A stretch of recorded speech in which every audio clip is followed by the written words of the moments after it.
Salamlar ve saygılar değerli soydaşlarım ve aziz Türk milleti.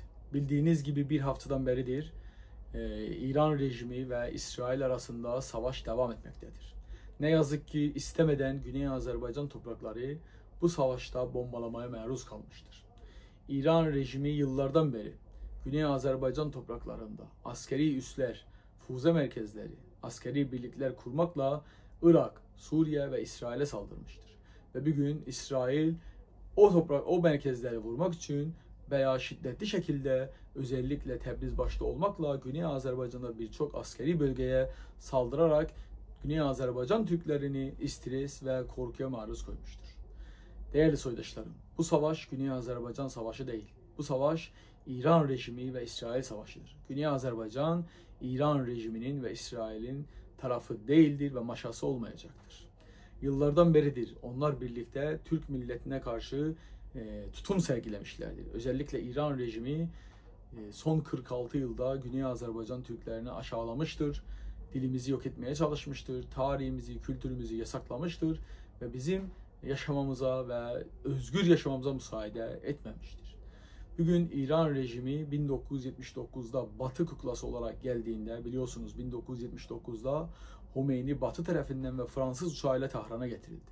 O günden beri bölgemizde terör örgütleri, başta PKK, Heşdül Şabi, Hizbullah, Beşar Esed gibi rejimleri desteklemekle bölgeyi ateşe çevirmiştir.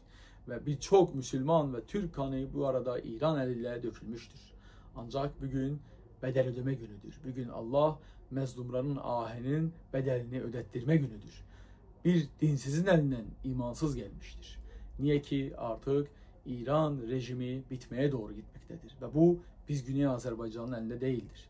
Ne bunun hızlandırabiliriz ne bunun önünü kesebiliriz. Çünkü artık İran rejimi kendi kurucuların yani batılı ülkelerin yanında mesref tarihi bitmiştir.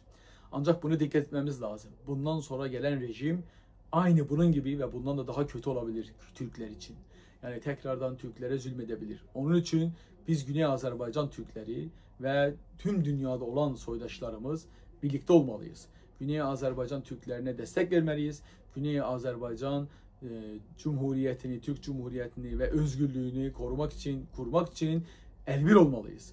Biz oradaki Türkleri silahsız şekilde, kimsesiz şekilde Batılılar ve İran rejiminin önüne bırakmamalıyız. Tarih bizi affetmez. Biz eskide yaptığımız yanlışlıkları yapmamalıyız. Biz hep birlikte olmalıyız. Hatırlıyorsunuz 2016'da 2016 veya 17'de İran rejimi Suriye'de Barış Pınarı Harekatı'na karşı olduğunda 100.000 Güney Azerbaycanlı traktör taraftarı Təbriz'de, İstadyum'da Türkiye istiganatarak İran rejimine karşı durdular. Hatta bedel ödediler, hapislere gittiler ama Türkiye'ye destek verdiler.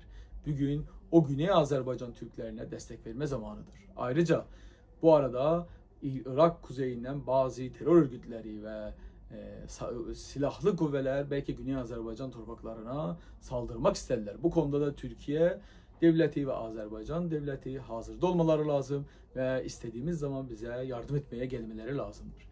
Bunu tekrar ediyorum. Unutmayın. İran rejiminin kurtulmasına karar verilirse artık biz ve siz önünde duramayız. Ya yakında bir saldırıyla bitirecekler veya bir zamana uzaldı ve o zaman biliminde onu bitirecekler. Biz bunun için de Türk soydaşlarımıza, Güney Azerbaycan'ın yanında olmalıyız. Biz oradaki şehirdeki insanları birbirinden kitlemeliyiz ve onları birlikte tutmalıyız. İstediğimiz zaman onlara medyatik ve televizyon vesilesiyle destek vermeliyiz. Biz yani bugün Güney Azerbaycan'ın sesi olmasak ne zaman olacağız? Güney Azerbaycan Türklerinin sesini dünyaya duyurmasak ne zaman duyuracağız? Dikkat edin, Araplar olsa seslerini duyuruyorlar. Hind Birliği var, Arap Birliği var, bilmem Avrupa Birliği var. Niye Türk Birliği'nde bu sesi duyurmayalım? Niye 40 milyona yakın Güney Azerbaycan sesinin dünyaya duyurmasına yardımcı olmayalım? Niye onların özgürlük ve bağımsızlık mücadelesine destek vermeyelim? Bu artık tarihi bir görevdir. Artık insani bir görevdir. Ve Güney Azerbaycan'ın Türk devletinden, Azerbaycan devletinden beklentisi de budur. İnşallah bunlar hepsi olacaktır ve en yakında biz Güney Azərbaycanı özgürlüyünə və bağımsızlığına qovuşduracağız. Nə mutlu